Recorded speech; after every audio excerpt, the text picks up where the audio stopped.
Recording is rolling. It's Wednesday, January 28th. So last couple of days we've been looking at pendulum motion. Right, so I'll recap what we've been looking at last couple of days. I've got some new slides, new demos for you guys. I thought I might have some spare time to do some puzzles that haven't been paved out that way, but we'll see. See what we get. All right, so here we go. Here, guys, everybody look here. Everybody's got their paper out. Here we got paper. Paper out. Here, some paper up here. Paper. Here, paper. These notes great, Mr. No, but it could help you guys because next week I'm gonna be getting you guys a quiz. Be right out this weekend. So, first of all, recap from last couple of days. So bring you guys back into physics class, physics frame of mind. You've been working with pendulums. We're saying, hey, what equation could govern the motion of a pendulum? Like, how much time would it take to swing back and forth? Okay, so I'm from the left side and to the right and left again. Well, however much time that is, we'll call one time period. And what you guys came up with from your lab data is this expression right here. And we tried it, it worked, it's all good. Okay. So 2 pi times square root of L over G. All right, so here, let's try some puzzles related to this. Let's start with what if I give you gravity field, let's call 9.8 meters per second squared. Right, so we're on Earth. What if you had a length pendulum that was 1 meter exactly? 1 meter. Okay. What would the time period be? Can you guys solve that? Time period? Okay. So let's try this right here. So time period is 2 pi square root L over G. Okay. All right. You guys write this down? Okay. Guys, beat me to the answer. Beat me to the answer. Got 2 pi.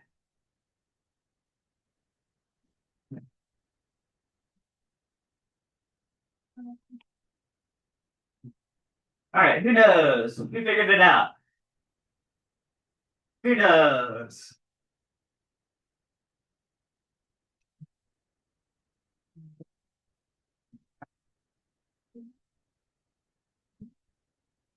How much time?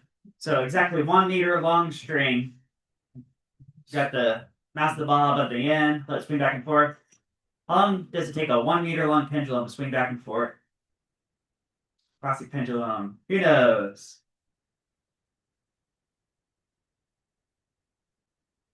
All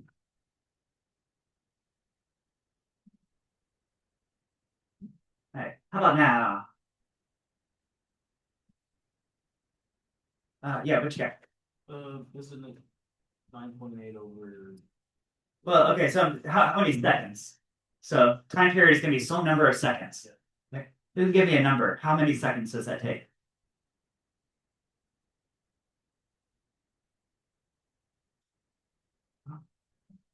2.809. Yeah, I got 2.007 about. Okay. Okay, so we'll take 1 meter, put it in place of the length. We'll take 9.8 meters per second squared, put it in place of that gravity field. Okay. And your calculation will tell you It was a 5 at the moment. this many seconds. Oh, sorry, that's a G. G for gravity. Okay. Okay. Yeah, so the answer from your lab yesterday, it's like that. Okay. So almost exactly 2 seconds. Okay. Now, really, that only works if the mass is all in the bob and the string has negligible mass in comparison. Right? Like if you took a meter stick and you swung the meter stick back and forth, that'd actually be a little bit different. That'd be more like this poster right here and work out a little bit differently. Okay. But if all the mass is in the bob, yeah, a 1 meter long pendulum takes almost exactly 2 seconds to swing back and forth. Okay. All right, let's try another one. What if you go to some alien planet, and I want to know the answer to this question. What is the gravity field of the planet? So you land on some planet, and I wonder what the gravity field is. So you take out your pendulum. Let's say it's 1 meter long, but let's keep 1 meter. I mean, we used 1 meter last example. So say length equals 1.0 meters. Okay. You let it swing back and forth. So here's the vertical. It's gonna swing, swing. You time that with your stopwatch, and suppose it comes out to 3 seconds exactly, like 3 seconds. Maybe you do a few trials, you take an average. Yeah, it's pretty much 3 seconds just for one cycle. Right? What would the gravity field be? So here's the gravity formula. Time period equals 2 pi times the square root of L over G. Right. And I'll walk through this with you guys step by step. Right. Now, I do see three potential variables here: the time period, the length, and the gravity field. Although we do have numbers on a couple of those, and we're solving for what? Gravity. Yeah, this G right here, solving for gravity field. Do you guys want to plug in the numbers first, or solve in terms of variables? What do you guys want to do? Numbers. Numbers? All right, let's do numbers. So let's put 3 seconds, point, right there. 3.0, that's seconds. Equals 2 pi times the square root of, I'll do 1 meter again, divided by g. So now we just got to solve for what's the gravity field on this planet. With all this going on. All right, so algebra time. Guys, what's the next algebra step? 2 pi over. Yeah, divide the sides by 2 pi over 2 pi over 2 pi. Okay. So, well, here, this consolidates to 0.7. 3 over 2 pi. Okay. I'm getting, yeah, 0.477. You guys getting? Okay. It's like 0.477. Right, now the unit's still seconds. Okay. That's equal to square root of 1 meter over gravity field.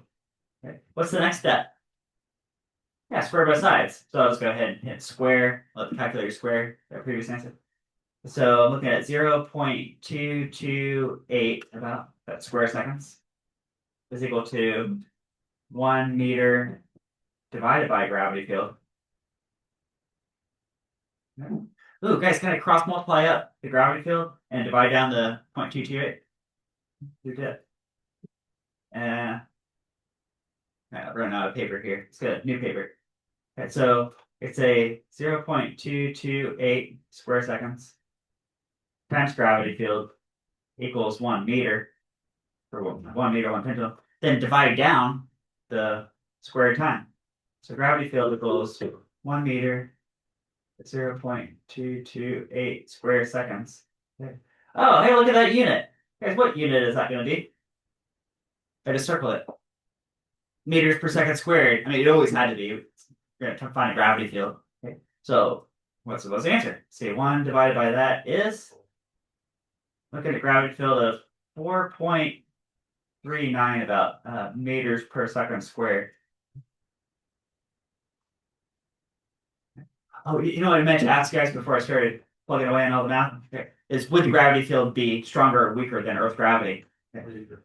Yeah, and it is. It is weaker because you guys know for Earth this number is 9.8. You're now looking at like about half of that. Okay.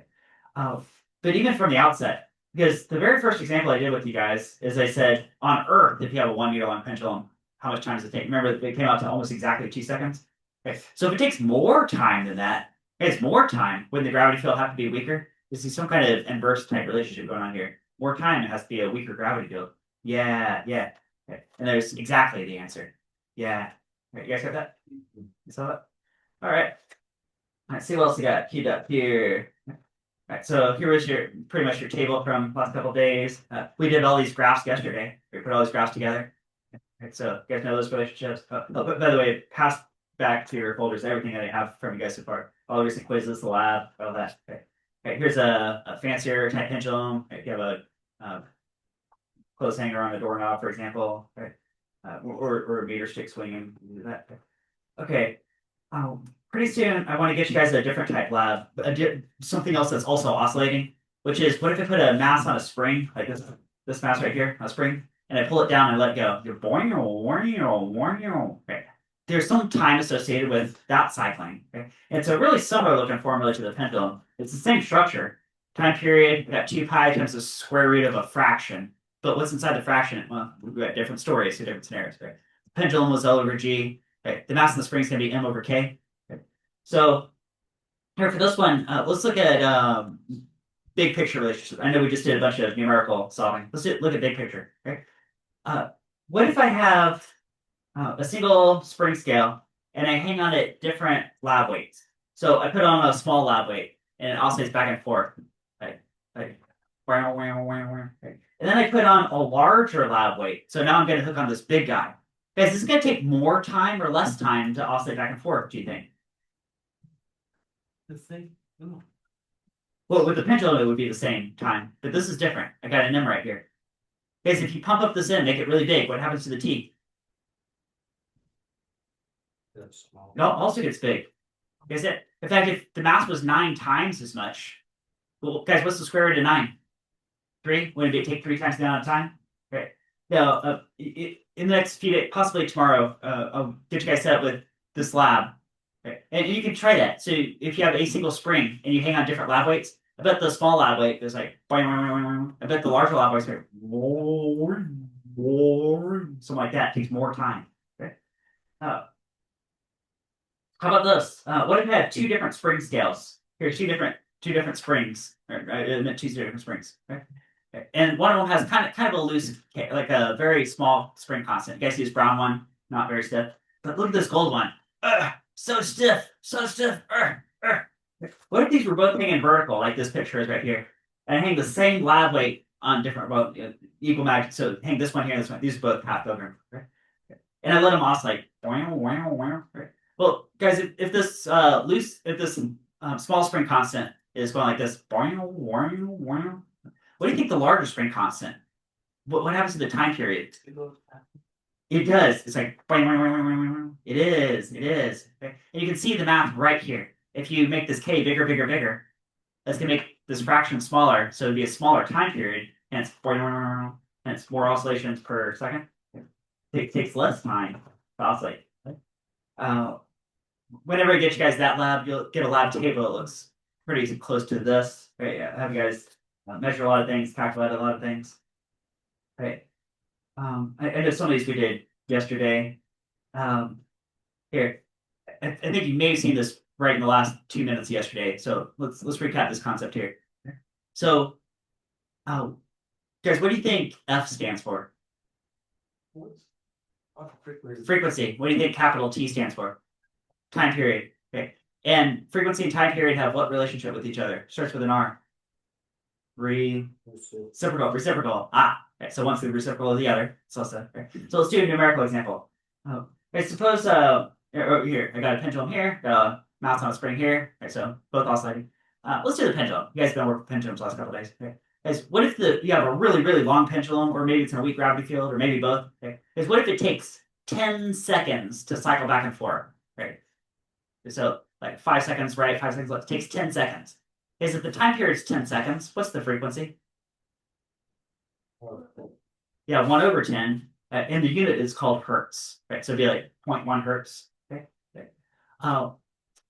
And then let's go the other way. Okay. What if you move this pendulum to a really strong gravity field and make it relatively short? Okay. So the pendulum's going like, let's say it's swinging back and forth so fast, it does 10 cycles every second. Okay, so if it does 10 cycles every second, what is the frequency? Yeah, 10 hertz. Yeah, so the frequency would be 10 hertz if it's going back and forth 10 times every second. So what would the corresponding time be to make one complete cycle? If the frequency is 10 hertz, what's the time? Yeah, 1/10 of a second. You see that? Like every 10th of a second makes a complete cycle? Yeah. Why would frequency if it was 5, then the time would be 10? Sorry. What I meant was like, if it takes 5 seconds to the right and 5 seconds to the left, the total time period would be 10 seconds. Yeah, that's what I was trying to say. Yeah, that's great. Okay, with that. All right, now, okay, so you guys know what frequency is then? By the way, every musical note has some associated frequency. Like one of the A notes is defined as 440 hertz. Okay, so like that. Now, if you take the regular frequency F and you multiply that by 2 pi, you get something called an angular frequency, okay, which helps construct these graphs right here. So if you want to construct like what's the height versus time of this mass bobbing up down, well, it is oscillating. So here could be the height versus time. It goes up, down, up, down, up, down. Okay. And the reason this works is, well, let's do a little investigation here. Okay. Let's say that frequency was 10 hertz. You guys remember that? Now you guys just told me that the frequency is 10 hertz. What's the time period? 1 over 10 or 0.1? Okay, yeah, like that, because reciprocal. Okay. So if I take 10 hertz and put in for frequency, I'm going to put that in right here. So this is 2 pi times 10. But then for one time period, couldn't that go from here to here, one full cycle? Is that? Okay. It'd be like 1/10. Guys, what is 2 pi? Well, let's get rid of the 2 pi. Guys, what is 10 times 1 over 10? 10 times 1 over 10. 10, I mean 1. Yeah, just 1. Right? In fact, it doesn't matter what time period or frequency I pick. They'll always sort of cancel out and leave you with a 2 pi. Right? And then, do you guys remember a unit circle from one of your math classes? Unit circle? You guys remember that? Okay, let me do a review. Some of you guys might know it. Some of you guys might need a refresher. Right. If I have the circle, I start here at 0 degrees, which is also called 0 radians. Okay. And I start going around the circle. Okay. If I go halfway around, call it 180 degrees, but how many radians is that? Yeah, pi radians. Pi radians. Right. And if you keep going, and you get all the way back to where you started. Now that's 360 degrees, of course, but how many radians is that? 2 pi. That's 2 pi radians. Okay. So every time you hit 2 pi, and it's like inside like a sine or cosine function, that means you've cycled around completely once, which would bring you all the way to here. And then the 10th and the 1, the 10 and the 1 over 10 cancel. Okay, so you just end up with this 2 pi here, and it tells you exactly cycled around once. Okay. All right, now here let's apply this graph to this story. So let's say I pull this pendulum back and I let it go. So it starts off with some displacement. You guys see that horizontal displacement right there? Maybe that's what this is. Maybe that could be that A. Guys, what do you think A stands for? Amplitude. Right. So maybe it's like, maybe I pull this back like 5 centimeters or something, whatever. Right. And then I let it go. No, guys, as soon as I'm letting it go, how fast is it moving? No, speed. 0. Yeah, 0, because I'm releasing it from rest. Isn't that true? Okay. So look out here at this velocity curve. You guys see at the maximum displacement where I'm releasing it from rest, it starts from rest with 0 velocity. Okay. Right, so you can go from position to velocity to acceleration. This reminds me of the kinematic days, doesn't it? Okay. Because these graphs are all rate changes of each other. Is anybody here taking calculus? Yeah, okay, come on, guys. Right. So if you're taking calculus, what is a rate change called? It starts with a D in calculus. Your derivative. Yeah, take the derivative. Okay. Hey guys, yeah, for a few of you guys who are taking that class, what's the derivative of a cosine curve? It's a negative sign. Okay. And the rate change of position with respect to time is velocity. And then velocity, you can do the same thing, you get to acceleration. Okay. So you guys see it's gone from cosine to like a negative sign, and then back to like a cosine. So cosine, right? All right. So just seeing some patterns here. All right. This one's more like 8p, so let's get past that. This one's pretty good, but you know what? Yeah, here, I'll go over this one. Okay. So, guys, here's the premise here. You guys see this in an upcoming lab too. What if I have a spring? It's hanging from like a stand or a ceiling, whatever. It's just there. It's got some constant K. Okay. And I hook a lab weight onto it, and I slowly lower it to rest. Okay. And then when it comes to a stop, right, take my hand away. Now it's in equilibrium. You guys see that? Okay. And I want to solve for this equilibrium distance. Now that has something to do with this weight that I have attached to it. It has something to do with the spring constant K. You guys see that? Okay. But guys, what framework in physics do you use to solve for equilibrium? Equilibrium. Yeah, sum of forces goes to 0. So I set that up right here. Sum of force goes to 0. You guys see that? Okay. Now there are 2 individual forces. There's the mg down and there's the kx up, and those have to 0 out. Okay. So then I can solve for equilibrium stretch amount, and it works out this expression. It's like mg over k. Okay. That's okay, right? Okay. Now I'm going to change the story. What if I go back and I hook this to the spring again, right up here, okay, but I drop it? Is it going to overshoot the equilibrium and start oscillating? You guys see it? It's oscillating. Okay. I wonder what is this maximum stretch? Ooh, and that's going to be different. You guys see that? Okay. Now, guess what framework we're going to use for this? And it's definitely not force equilibrium. What part of physics? Goes back to last semester.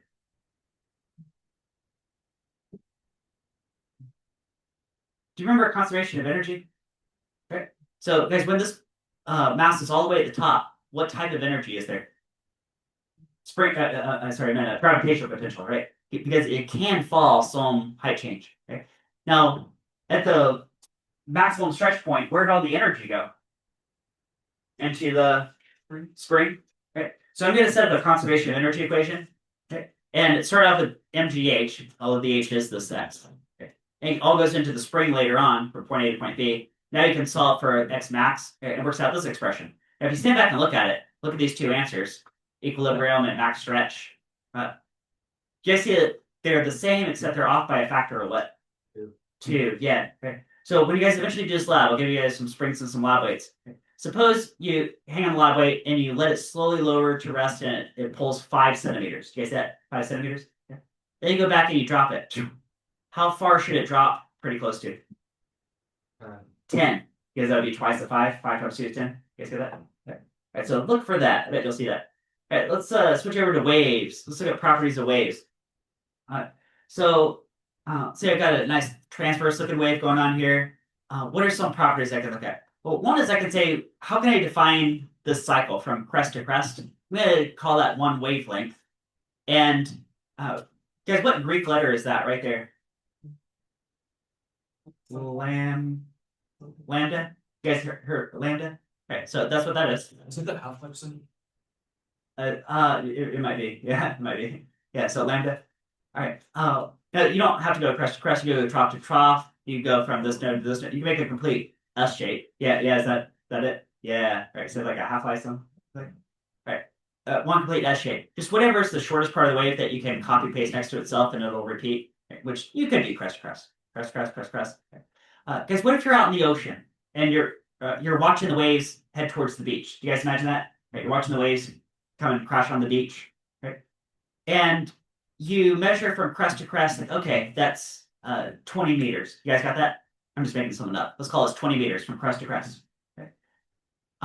And let's say it takes 5 seconds. Every 5 seconds, there's another wave crashes on the beach. Like, and 1, 2, 3, 4, and then this wave crests. All right, you guys see that? It's like every 5 seconds. Okay. So guys, if the time period is 5 seconds, that's what I just said. What's the frequency? Or 1/5 hertz. Okay, that could be 1/5 hertz, right? Okay. Now let's go over to this equation of this box. Okay. So you guys just told me the frequency is like 1/5, right? 1/5 hertz. I said the crest to crest distance was 20 meters. Guys, what is 20 times 1/5? 1. 20 divided by 5. 4. 4? Right. And what would the units be? Guys, that's 4. What?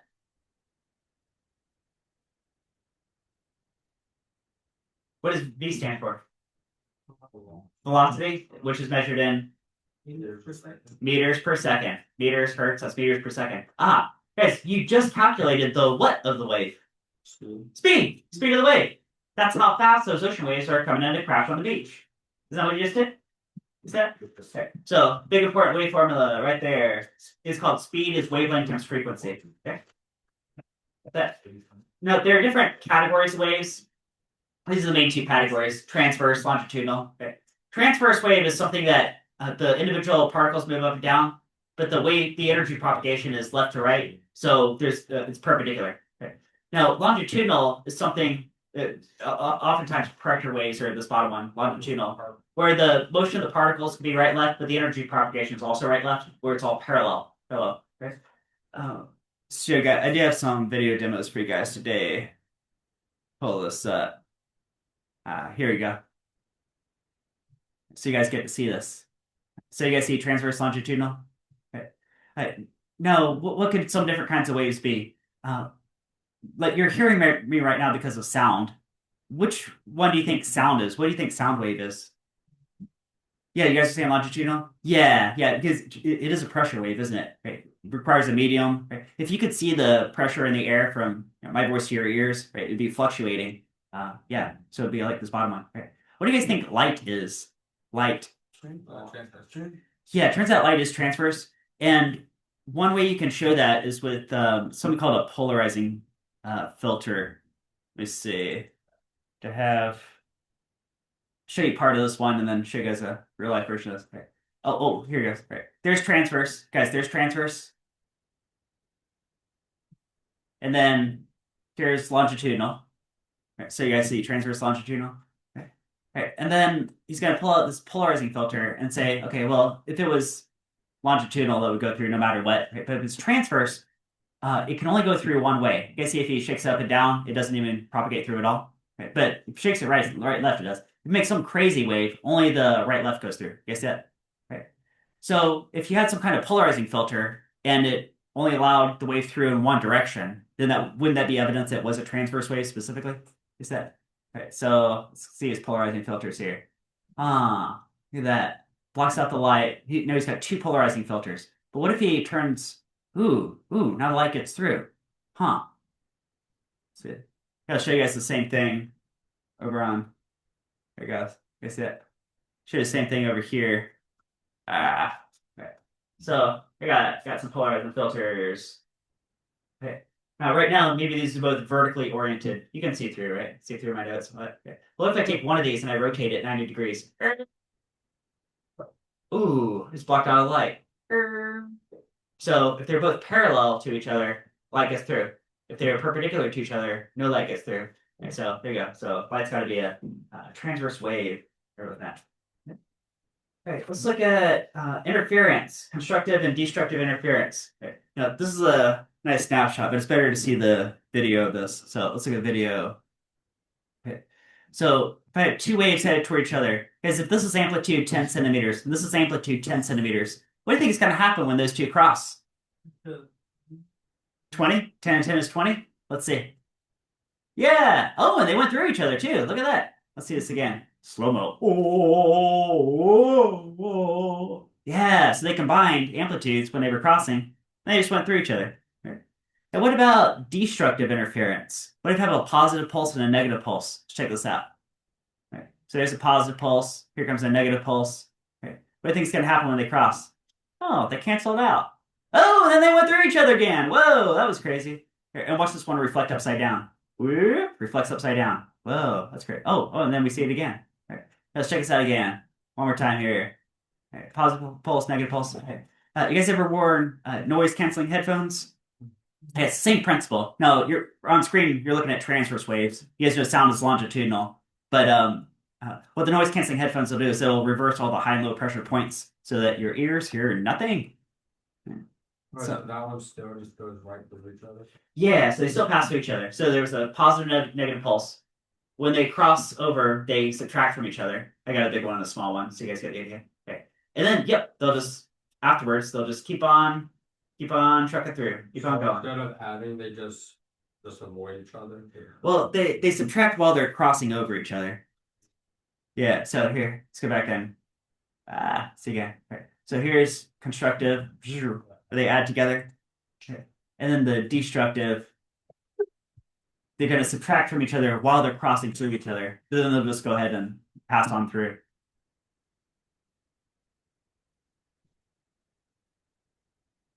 Yeah, just like that. Right. So got that. All right. Now, if you get constructive and destructive interference, suppose you have two waypoints. Like, what if I have a big wall, like in a tank of water, right? And I poke a couple of holes. Right, at least go through. Right? You get these periodic constructive, destructive, like, and create this interference pattern. Right? So, one question that's been around in physics for hundreds of years is light fundamentally a wave or a particle? Right? And what our modern day understanding is it has properties of both, right?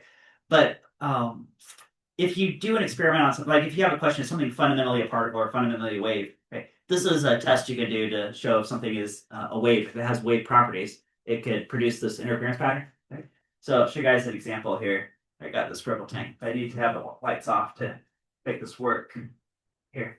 All right. So if I open this up, here. I got a pool of water. You guys see this pool of water right here? A pool of water. And over here, I got this nozzle. Now I can flip this on. Listen. It's here. Bzz, right? If I touch this nozzle right here, ooh, bzz, bzz, bzz, it's vibrating. Feel it vibrating.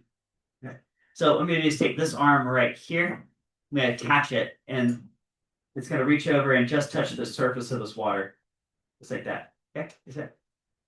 Right, and then you need to close this to make this work. Let's check this out. Ooh. Okay. And turn a knob. Listen.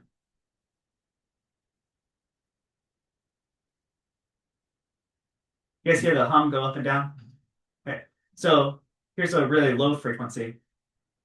And then here's a higher frequency. Guys, as I increase the frequency, what happens to the wavelength? It gets shorter and shorter. And then vice versa. If I decrease the frequency, longer wavelength. Huh.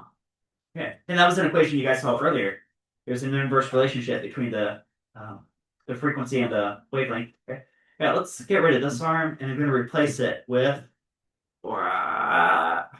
this over. This double. Ooh, ooh. So now it'll look kind of like the poster I was just showing you guys. Okay, it's got two. See what happens here. See, we get some interference pattern. All right, so yeah, touch the top surface of the water there. Check this out. Oh yeah, look at that.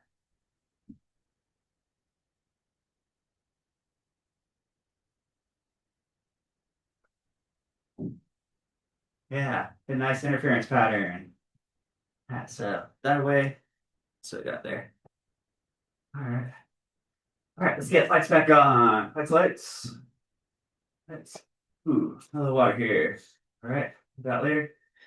All right, so um, all right, how about pipes that are say like closed at one end and open at the other? So this could be closed down here, over here. Okay. One of the labs I'll have you guys do probably next week is to take some PVC pipes, dunk them in some water, take a tuning fork right here, try the tuning fork, okay, and then you can raise and lower the PVC pipe in the water, okay, and the water will always close one end. And there'll be certain points where the sound will resonate. So it's not like or this one like and from that you can figure out what's the wavelength. Like here I'm looking at a quarter of wavelength. This is looks like three-quarters of a wavelength. Okay. Okay. And then if you know the frequency on the tuning fork, you can calculate the speed of sound. So look for that. Have you guys do that sometime? Get a lab going. Uh, okay. So I want to do some of these other ones with you guys, but let's do this instead. I got some other demos for you guys too. So let me pull those out. Pull some demos. So demos. Let's look at standing waves. Here we go, standing waves. All right, so a standing wave has these nodal points that don't move. Right now you're looking at a half of a wavelength, and you guys see the endpoints don't move at all. Uh, That might look like a string that's vibrating on an instrument or something. Right, there's one full wavelength. If I pause it, do you guys see like one full S shape makes one complete S? Okay, so that's one wavelength. You guys see a node right in the middle.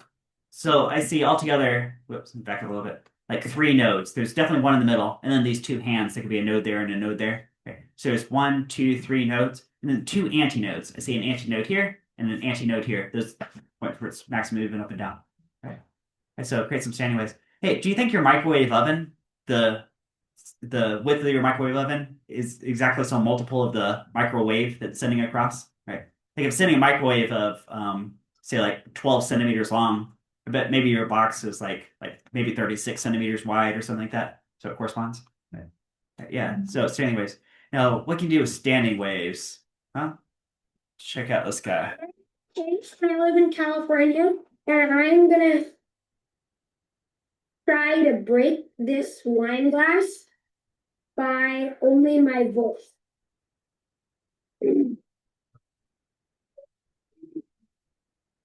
There you go.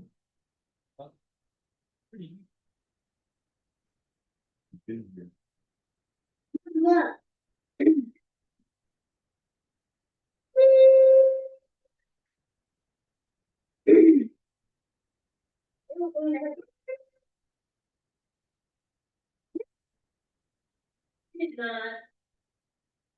Right, so do you guys think that glass has some circumference, right?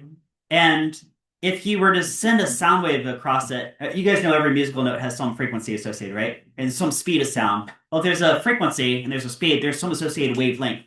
And what if the wavelength is exactly some multiple of the circumference, maybe the other way around, it's some exact multiple, right? You could drive in what's called a resonant frequency into that glass, and as long as he's still like, oh, just applying that energy, it amplifies, resonates until it's going to break. Who's in ROTC? Who's ROTC? Oh, no, here, right? So, or maybe you guys know this anyway. So, if you go to like military type, you're taught to march like left, right, left, right. Okay. But there's always one place where you're told, oh, really? Everybody stop, break, step, and nobody better be marching across a what? Just walk regular across a. how about a bridge? Right, right. Because what could happen is what if you're marching like left, right, and the resonant frequency of that bridge matches like 100 troops like marching across it. Right? Now it's happened before that like the whole bridge was collapsed. Right now, yeah, how much that was because the resonant frequency, maybe some factor. Right? I think it happened like I forget exactly. I think like over 100 years ago, something like that. But let's look at another famous bridge. So let's go back to 1940 here. This is Tacoma Narrows, Washington State. Right, so this bridge opens. It's been open for a few months at this point, going to November 1940. Okay. And one day there's this crosswind and this starts happening. Ooh, yeah. Okay. Guys, what is that bridge made out of? Yeah. Steel and concrete? Steel and concrete? Ooh, ooh. Oh, yeah, maybe it's a matter of time. Yeah, so when this bridge opened, it did bounce up and down a little bit. But yeah, one day there's this really strong crosswind that blows across it. Okay? And if you count how much time it takes to completely oscillate, it's pretty close to 5 seconds. Okay? Guys, if it's 5 seconds time period, what would be the frequency? 1/5 hertz. Yeah, so 0.2 hertz. Okay? So that looks like the resonant frequency of that particular structure. Yeah, you guys think? Okay. There's an engineer. He's walking along that nodal line. It's kind of hard to see him. He's walking along there. Okay. Now, he did get off the bridge in time. Zoom ahead a little bit. Yeah. There's your concrete and steel right there. Zoom ahead. All right, here we go. So, yeah, so he got off the bridge. He's all right. Yeah, for that happened. Now, why don't bridges that I mean, it looks like it's a suspension bridge, right? Nothing wrong with that, right? Well, why is that one all wacky, but like the Golden Gate Bridge holds up fine. Okay. And you might be able to see video evidence like right here. Yeah, sort of. I mean, okay. So it has to do with how they built this bridge deck here, right? And let's go over here and take a look then. So how they built this bridge deck. All right. So what they were thinking when they built this is, oh, we're gonna have a bunch of cars going across this. Cars weigh a lot, okay? And how do you carry um, some maximum weight for given some materials, right? So we said, hey, let's introduce a bunch of girders here, just a bunch of vertical girders, okay? Which did make it really strong, but only in the vertical direction. Okay? Now, when you get a horizontal crosswind blowing really strong all day, well, now it's really weak in that direction. Okay? So they did go back and build this bridge. I mean, those columns were still standing there. Those were fine, right? Like parts of the bridge were fine. It's just this bridge deck. Okay. Guys, how do you want to go back and rebuild this bridge deck? You don't want just these vertical girders. What do you want? So build a horizontal bit. Okay, and then if you put Diagonal. yeah, there you go, diagonal, right? Like a truss system. Yeah, so if you ever see a truss system, that's something that can handle both the vertical and the horizontal. Yeah, right. So that'll fix that. So, all right, let's look at earthquakes. Right, so no, we don't get so many of these in Florida, right, but has anybody ever lived in an earthquake-prone zone? Maybe out in California? Yeah. Missouri. Oh, Missouri. Ooh, that's a famous one. What's going on in Missouri? All the like they teach the schools to like hide your desk and not your things. Like even at home, I would go in the basement like Okay, yeah. Did you ever feel an earthquake out there? Or? Yeah. Yeah. Okay. And tornadoes too. Oh yeah, that's all about things. Yes. Yeah, but Missouri's weird because it's not actually like on a plate fault line, but there's this weird fault line like in the middle of the plate, the North American plate. It's called New Madras, I think, fault line. Yeah, right. There was a really famous earthquake. Was it 1812? I think it was something like that. They like reversed the Mississippi River, and it was like crazy. Yeah, I didn't think that was true, but I heard it. Yeah. It was like one of the biggest earthquakes like ever, outside like Alaska or something, right? Yeah. So it's probably a matter of time for that goes up again. Right? But yeah, guys, if you ever lived anywhere earthquake prone, there's two different kinds of waves that are sent out, and you're looking at them right here. And wait a minute, aren't these actually transverse and longitudinal? Is that what that is? It is, right? But the earthquake names they call them S and P. Okay? Now I've heard two different names for P and then S, right? I've heard primary and secondary, which could be true because guess which tend to travel faster?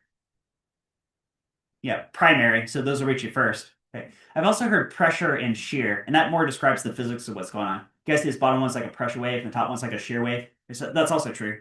Okay. Which one do you think is more destructive to buildings? Yeah, how about that S wave right there? Right.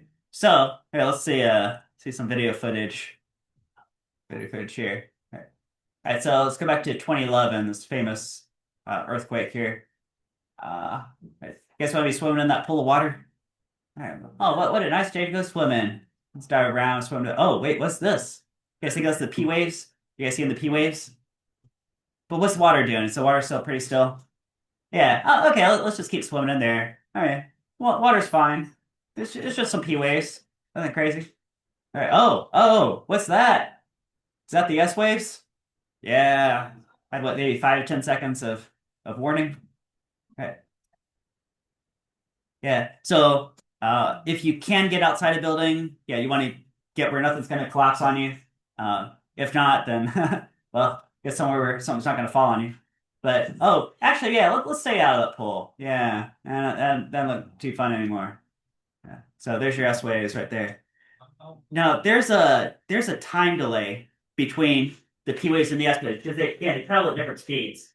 So guys, let's end class with this. Is to say how could you determine where the epicenter of an earthquake even is?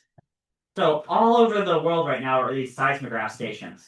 Okay, you got this roll of paper, okay, and right. So here's this roll of paper. It's just rolling maybe right to left all day every day.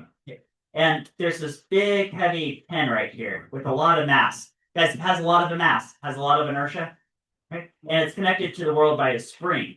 And it's very hard to transmit very much energy through the spring. So when an earthquake does hit and the whole world is vibrating, this pin is relatively still. Now, most days, all day, every day, it's just creating a very boring flat line. But when an earthquake hits, let's unscroll this paper and see what happens. See what happens. Okay. So we got nothing, nothing, nothing. Right. And then ooh. Right. Oh yeah, sorry. Right. Ground starts to tremble. Right. And then this happens. And then this maybe something like that. Okay. So remember the pen's staying relatively still. The entire world is shaking, and this is the percent again. Okay, guys, what is this right here? Oh, primary. Yeah, primary waves. And what is this right here? Yeah. Oh, shear waves or secondary waves. Yeah. So P pressure primary, S secondary shear. All right. Whereas if you were right on top of the epicenter, right on top of the epicenter, then how much warning from the P waves would you get? Yeah, like nothing, right? Because they would all just hit at the same time. Okay. But the further away you are, don't you get more and more of a warning? Right? In fact, if you know the speeds of these waves, and you can look right on this paper and figure out what the time delay is, like, oh, okay, it looks like we had like 7 seconds or whatever. Okay. Do you think you could put two and two together and figure out how far away the earthquake happened? Yeah. Right. So figure out. Right, now let's go to a big old map. So let's say there's a seismograph station here, and then there's one like hundreds of kilometers away over here. And there's a third one over here. Okay. And we talk to this seismograph station and say, oh, well, we looked at this scroll of paper and we got having 100 kilometers away from us. So they draw a big old radius around them of 100 kilometers. So we don't know where exactly on the circle. We just know it's 100 kilometers away. Okay. And we call this station. They say, oh, well, how about about 80 kilometers away from us? Ooh, a little smaller circle, about 80 kilometers. Okay, something like that. And we call the station. They say, it was about 110 kilometers, 110. And so we'll sweep out a circle with the radius like 110 kilometers. Okay? Right. And we could call it more stations, but you guys see it's all going to converge at some single point. That right, and that would represent the epicenter of an earthquake. All right. Yeah, let's go ahead and call that a pause point.